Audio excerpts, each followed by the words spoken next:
Today, the Environmental Protection Agency, in collaboration with the Ministry of Public Security and the Guyana Police Force, held their third noise management training for police officers, with this being the first ever in Berbice. 50 police officers from the various divisions within Regions 5 and Region 6, who were present at the Central Police Station Recreational Hall, New Amsterdam, will be trained in the areas of the EPA law, nature of evidence, footage for noise nuisance, and the use of the decibel noise meter.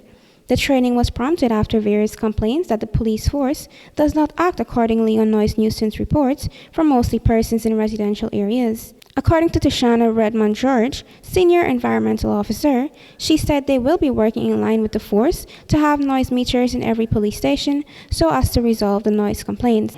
Training involved a review of legislation under the Environmental Protection Act, and that legislation is primarily the Environmental Protection Noise Management Regulation, as well as the police's legislation that addresses noise.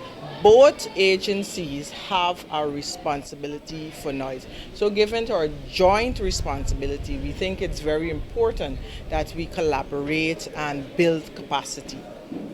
George noted that the police officers will be able to investigate the complaints and use the noise meter to reduce noise pollution. She also said that since many of the complaints have been coming from residential areas, it is important that they maintain the noise limits for persons having an event that requires music. I think officers have been shown much eagerness and interest. They have come in with their own experiences because, as you're well aware, noise complaints are quite pervasive in our society. So they're very familiar with noise complaints, and they normally apply the loud and continuous principle when investigating those complaints.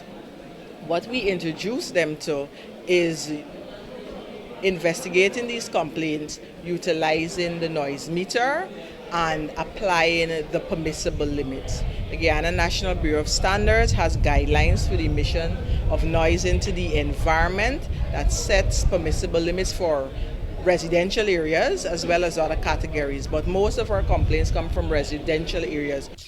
Those persons will be given a limit as to how loud the noise should be. Such limits are 75 decibels during the day and 60 decibels during the night.